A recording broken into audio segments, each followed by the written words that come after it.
putra-putri Praja Nusantara ini teramanati oleh hajat-hajate leluhur Nusantara.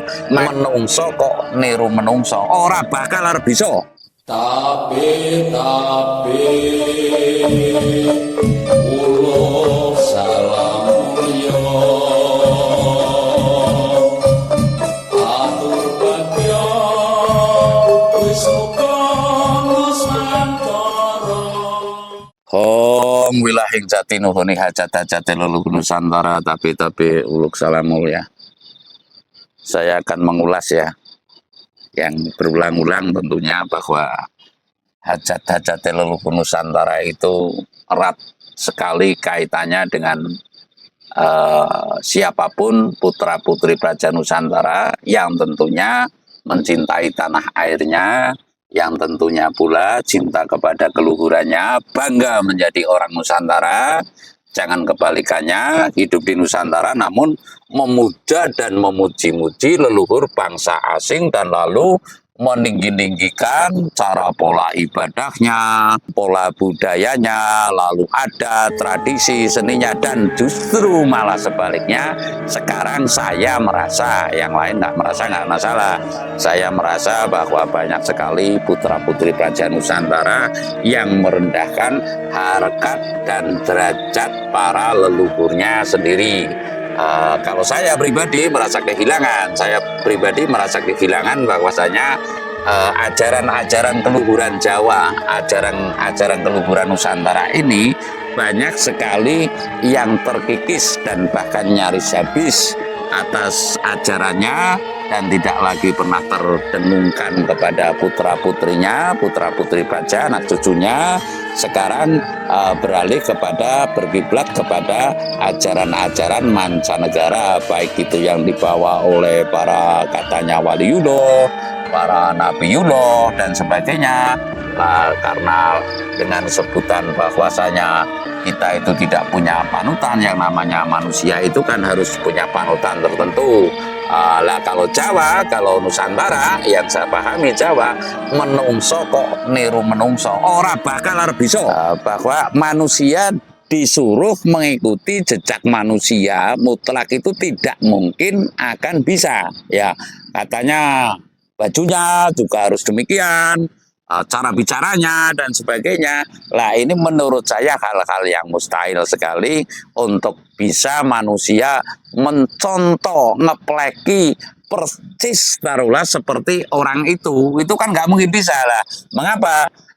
Leluhur kita itu nggak menganjurkan, nggak menyarankan mentokohkan salah seorang, atau umpamanya Gajah Mada, umpamanya Bung Karno, garisnya berbeda, hidupnya zamannya juga berbeda. Lah ini tidak mungkin lah namanya manusia untuk bisa ngepleki, meniru persis daripada manusia seseorang lah, taruhlah yang hidup pada zaman itu. Tentu zamannya juga sudah berbeda. Umpamanya saya diharus-haruskan mengikuti jejak Bung Karno, mana mungkin.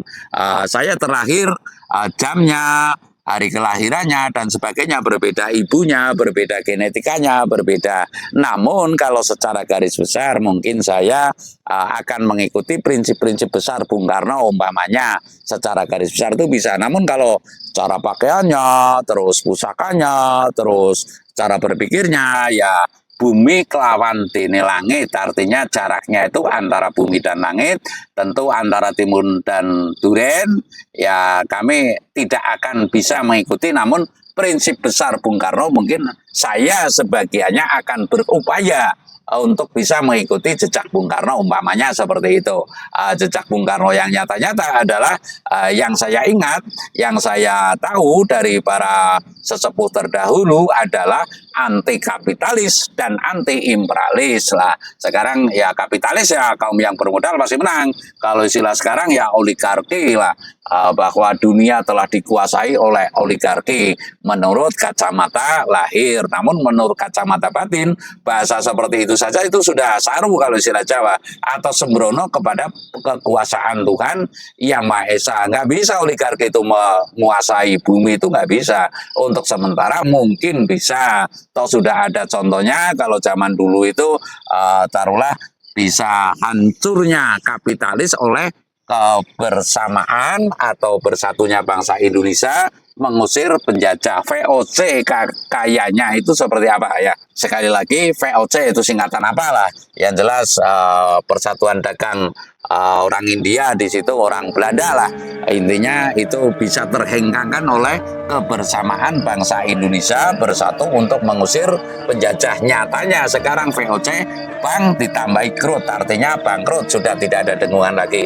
Nah, saya akan menguraikan di sini bahwa kita sebagai pelaku atau putra-putri Praja Nusantara ini yang mau tidak mau teramanati bahwa putra-putri Praja Nusantara ini teramanati oleh hajat-hajate leluhur Nusantara, maka kita mesti secara seksama bagaimana caranya untuk bisa terwujud hajatnya leluhur Nusantara.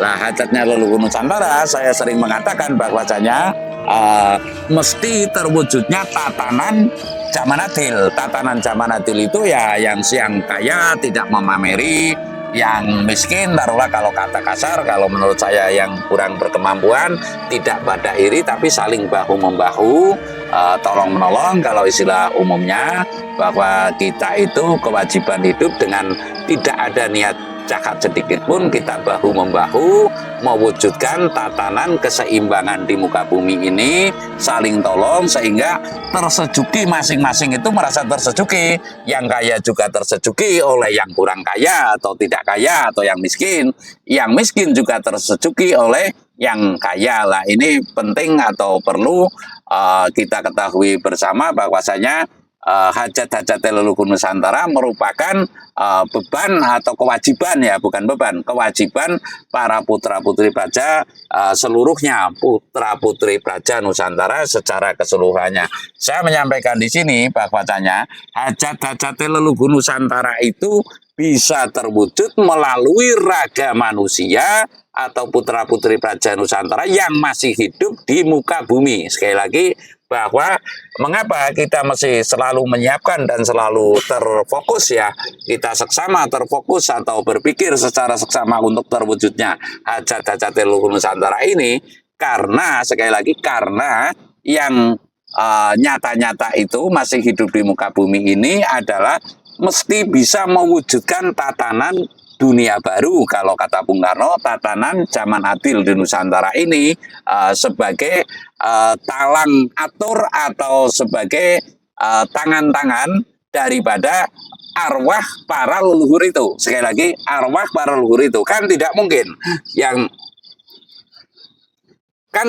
yang namanya arwah leluhur seperti radio akan berkata-kata tanpa melalui raga, ya nggak mungkin. Makanya raga kita bagi yang sungguh-sungguh, bagi yang sedang melaju ke arah sana, pasti akan digunakan oleh leluhur untuk melanjutkan hajat-hajate leluhur. Sekali lagi saya prinsipnya mengatakan bahwasanya hajat-hajate leluhur Nusantara hanya bisa diwujudkan oleh para putra-putri Praja yang masih hidup di muka bumi ini, yang tentunya berpikirannya juga berpikiran keluhuran, tidak berpikiran asal hidup. Ya sekarang kan kebanyakan manusia cuek bebek atas amanat kehidupan sehingga memikirkan kehidupan pribadi dan golongannya. Contoh yang saya tahu kebanyakan sekarang kan organisasi sudah buat kepentingan organisasinya. Jadi yang saya katakan bahwa orang berpikir negara belum tentu berpikir kepada rakyat. Ya, orang berpikir agama belum berpikir kepada umat, artinya belum tentu memikirkan umat. Nah, ini yang mohon maaf. Jadi saya perlu memahamkan sekali lagi, kalau berpikir agama tentunya sekaligus memikirkan umat, ya berpikir organisasi sekaligus memikirkan umat, ya memikirkan bangsa dan negara. Kalau berpikir organisasi kok tidak memikirkan bangsa dan negara, tentunya hanya berpikir membesarkan organisasinya. Yang saya tahu, mohon maaf, kalau di Indonesia ini ada organisasi umpamanya organisasi Muhammadiyah umpamanya ini sebagai perumpamaan. Muhammadiyah itu besar sekali, rumah sakitnya ada, lalu sekolahnya ada, dan sebagainya. Namun belum tentu memikirkan umat menurut saya. Nyatanya yang saya tahu belum pernah mendengar saya namanya ini zakat daripada Muhammadiyah untuk rakyatnya. Ini saya bukan itu untuk rakyat Indonesia umpamanya, zakat mal umpamanya dari Muhammadiyah umpamanya untuk rakyat Indonesia. Lah ini yang perlu kita taruhlah kritisi secara seksama. Umpamanya organisasi Nahdlatul Ulama umpamanya itu kan udah besar sekali, rumah sakit ada, pendidikannya ada, pondok pesantrennya banyak sekali. Namun zakat mal daripada Nahdlatul Ulama untuk rakyat Indonesia taruhlah kan belum nampak. Saya nggak melihat persis, belum pernah saya maksud bahwasanya orang-orang yang sakit itu digratisi sekabupaten satu oleh rumah sakit Nahdlatul Ulama umpamanya. Lah ini yang saya katakan bahwasanya kita mesti mengkritisi diri kita sendiri, organisasi kita sendiri, bahwa kita hidup mesti memikirkan umat kalau kata Pak Kiai, kita hidup mesti memikirkan rakyat kalau kata para pejabat. Lah kita hidup mesti memikirkan sesama menurut kata para sesepuh, memikirkan memayu hayuning bawono, memikirkan bebrayan agung menurut saya. Lah saya di sini bukan berarti saya mencela ya, artinya saya mengajak introspeksi secara seksama bahwasanya memikirkan agama belum tentu memikirkan umat, memikirkan negara belum tentu memikirkan rakyat. Lah rata-rata sekarang berpikir mengenai negara bisa jadi dijadikan alat untuk hutang, mengundang investasi dan sebagainya. Di situ malah akhirnya mohon maaf seperti rem pangkalan dan sebagainya itu kan investasi yang membawa konflik lah.